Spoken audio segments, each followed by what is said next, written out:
Hey everyone, thanks for joining us today and welcome to our video where we're going to be interviewing Becky Bell. But first I'm going to introduce myself. For those of you who are not familiar, my name is Sarah Ashman. I'm the Director of Marketing here at Vibrant. I also have with me one of my team members, Emily Holst, who is our Marketing Coordinator. Our background is we're actually both registered dietitians ourselves. Today, we have with us, joining us, Becky Bell, who is a registered dietitian, and she practices in Sioux Falls, South Dakota. So thanks for joining us today, Becky. Yeah, thanks so much for having me. Glad to be here today.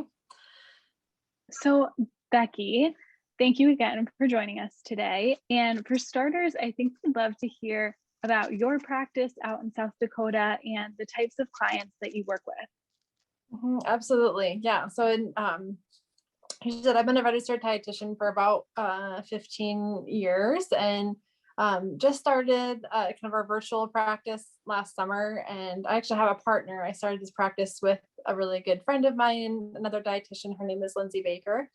And yeah, the focus of our practice is gut health and anxiety, as we know, like gut health, mental health are really connected. So we work a lot with clients with digestive symptoms, but also people struggling with anxiety and really looking for holistic solutions to relieve anxiety.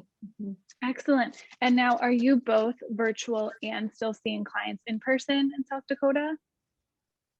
We do see like a very select few amount of patients in Sioux Falls, but honestly, most people even here in Sioux Falls, like they just really love the virtual option. Yeah. So we are like almost exclusively virtual. I think we have COVID to thank for that, right? Everybody's like, yay, virtual. So we almost exclusively are virtual. Okay, excellent. So I know today our goal was to really dive into anxiety. So first of all, for folks who aren't sure what anxiety really is and some of the symptoms that go along with it, can you tell us a bit about anxiety as a whole? Yeah, absolutely. Yeah, so I think, when we think of the word anxiety, like we don't automatically think of just like being worried or like worst case scenario thinking, which, I think is absolutely a part of it. But I think just kind of that, worrying sometimes or like a little bit of that, like feeling anxious is kind of like natural human emotion. We all like have that just, like to like life stressors. Sometimes we feel anxious or like unknown things in the future can make us feel a little bit, worried. I think all of that is very normal. But when we, go, when it becomes more of, symptoms like constant like intrusive thoughts, and then also turns into like some like physical symptoms where things that it can look like difficulty concentrating, also like mood disturbances, irritability, difficulty sleeping, and things like like when it starts to affect your blood pressure, and your heart rate. And some of those symptoms are kind of all speak to maybe there's something a little bit more than just kind of normal feeling worried, and more of like an anxiety disorder. So in the anxiety disorder, really often has a lot to do with kind of imbalances in the body, and has to do with imbalances in neurotransmitters, which I know we'll kind of get into in this conversation. But there is a difference. And I think sometimes sometimes I think people have a hard time kind of differentiating like what actually is anxiety disorder, as opposed to just kind of that experience that we all have as part of being human. Definitely. No, and that's excellent. I know, providers and patients alike can sometimes overlook the symptoms of anxiety or the severity. Do you have any kind of experience in that and how sometimes it's brushed under the rug in a sense? Yeah, I mean, I think those kind of go hand in hand, because I think that, for sure, there's providers have a hard time differentiating that and really kind of someone's going to overlook anxiety. But I think it's kind of can be connected to the fact that sometimes like patients don't always identify the fact that like, oh, this isn't normal. Like this, like I'm feeling like tense pretty much all of the time, and like can't like completely uncontrollable thoughts. I think that not everybody realizes like, oh, that's maybe not normal. So I think it happens like on the patient side, and identifying when it becomes something that, okay, I think I need to get some help for this. But I think providers too, I think, of course there's a spectrum as far as understanding, of like mental illness in general, but I think that not every provider like knows what to do with it. I think there, for sure are some that, maybe kind of write it off to like it's in your head, and but yeah, I think it's because it's so much of like a patient experience. I think that it's hard sometimes for providers to kind of to define, if they're not really well educated and equipped, to figure out, yes, this is anxiety and something that we should be addressing. Definitely. Yeah. And I think too, what's interesting is that we do have some knowledge, and we can dive into this in a minute, about some of the neurotransmitters and, the chemical messengers in our body that do contribute to anxiety. But still I find just a stigma sometimes that it is all in your head and it's not that chemical imbalance. Yeah. I think too, I think that's something that also plays a role in that too, is something that kind of goes along with anxiety, is kind of being like out of touch with your body, or it's people struggle with anxiety kind of sometimes can struggle to really like stay present, and to be in touch with their body. And I think when that's going on, sometimes it can be difficult to like even like process your own symptoms, and be in touch with what's actually going on, when your mind is always racing and can kind of be somewhere else, often. Yeah. And I think that really plays into the struggle with kind of pinpointing it and the diagnosis as well. Definitely. So now let's jump into a little of that science of anxiety. And can you tell us a little bit about some of those neurotransmitters associated with anxiety, as well as some of the abnormal patterns of those neurotransmitters? Yeah. And of course, most of these are, trends. Of course, everybody's a little bit unique, but we see some patterns for sure. And when we talk about neurotransmitters, I know, for, our audience kind of knows what those are, but, at least when I talk to clients, a lot of times they don't necessarily know what I mean when I say use the word neurotransmitters, but, most people are very familiar with words like serotonin and dopamine, and, which those are neurotransmitters. So basically they're just chemical messengers that, send messages through, throughout your body, and have a huge role in mood regulation in the brain. So, a huge role they play with both anxiety and depression. Some of the ones that we see, playing a role specifically in anxiety is GABA. That's a really big player, as well as serotonin, glutamate, dopamine, norepinephrine. Those are some of the kind of the big ones. And some of them tend to run high. Sometimes some of them tend to be, low. So GABA is, that's maybe one of the biggest players. We tend to see, low levels of GABA with anxiety. Serotonin really can be high or low. We sometimes can actually get too much serotonin with anxiety. Glutamate, we tend to see that being one that's a little bit higher. That one also plays a role in OCD and in panic attacks. You see a role of glutamate. Dopamine frequently is actually one that is high with anxiety, not always, but that one is kind of like that like reward, pleasure, neurotransmitter. And norepinephrine is another one that we tend to see that one more on the high side. That's kind of like your fight or flight, that like adrenaline rush, kind of neurotransmitter. And that one, we tend to have a lot of with anxiety. So okay. I have a question, Becky, as far as the patterns go. So some of the neurotransmitters you're naming are excitatory, and some are inhibitory. And when we look at the human body, nothing exists in the human body in a vacuum, right? So just like you said, some of them can be high or low.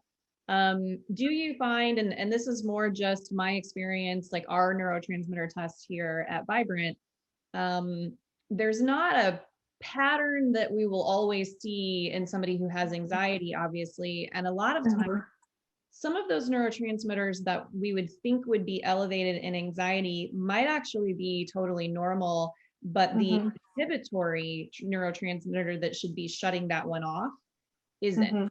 And so like if dopamine is elevated, or if dopamine is normal, whatever is supposed to be inhibiting dopamine might actually be low. And the dopamine isn't the problem, it's whatever the inhibition, you know. Mhm. Do you find, in terms of certain patterns, do you sometimes see that too?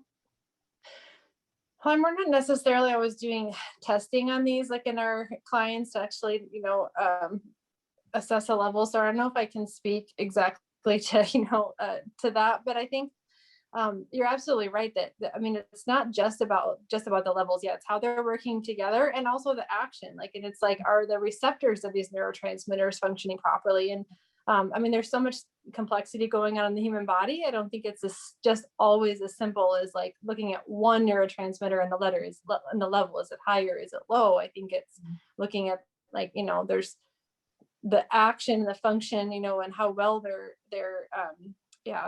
being used in the body, I think matters too. And yeah, I think you're right. Like that, like inhibitory and excitatory like interaction, is they for sure plays a role.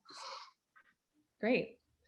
So you already kind of talked a little bit about some of the signs and symptoms that somebody might pick up on if they're experiencing anxiety or some sort of anxiety disorder. And then as far as the neurotransmitters, let's take a step back. Where do these neurotransmitters come from? So we're making them obviously in our body, and the building blocks of those are nutrients. So can you talk a little to the micronutrients that are involved in the makeup of these neurotransmitters? Yeah. So the most basic building blocks of neurotransmitters are like amino acids. So which, of course, is the reason why with anxiety, we always want to make sure we're also starting with getting enough protein in the diet. But there's so many like vitamins and minerals that are cofactors, that are absolutely like really required for, for those to be synthesized.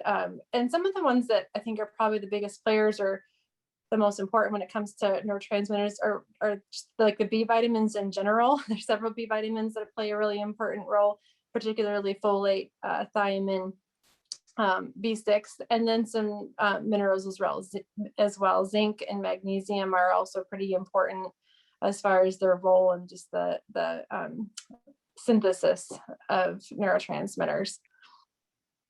So are there micronutrients that also play a role in the function of these neurotransmitters? So they obviously play a role in the synthesis, but then when we go to use them, or how they get used in the body. Yeah, absolutely. And I think the B vitamins are ones that, do kind of do both. Some of those have help with the actual function of them. I think magnesium is a great example of that. And magnesium is probably one of my favorite nutrients to make sure we're really optimizing for anxiety. And like I mentioned, GABA is kind of one of the biggest players when it comes to anxiety. And it's not just the not having enough, but it's that function. Magnesium helps with the release of GABA, and also that the GABA receptors, you need enough magnesium. So I think that's a perfect example of the fact that it's not just do you have enough, are you synthesizing them, but how they're being used in the body. And nutrients are really important for that too. So Becky, can you tell us a little bit about some of the common micronutrient deficiencies and excesses you find in your patients' with anxiety? Yeah, I mean, I think that, similar to the list of ones that we said are, mentioned earlier that are really important for anxiety, vitamin B6 is a really common one. And that one tends to be low. We almost always replace that one for anxiety. I think vitamin D is another one. Vitamin D deficiency, as we know, super common. You see that playing a role in both anxiety and depression. Iron deficiency sometimes can play a role in anxiety. And as I mentioned earlier, magnesium is a huge one. And that one, I think, is, as Americans, hardly any of us are getting enough magnesium. And that one is because of that role it plays with the GABA is a really big one.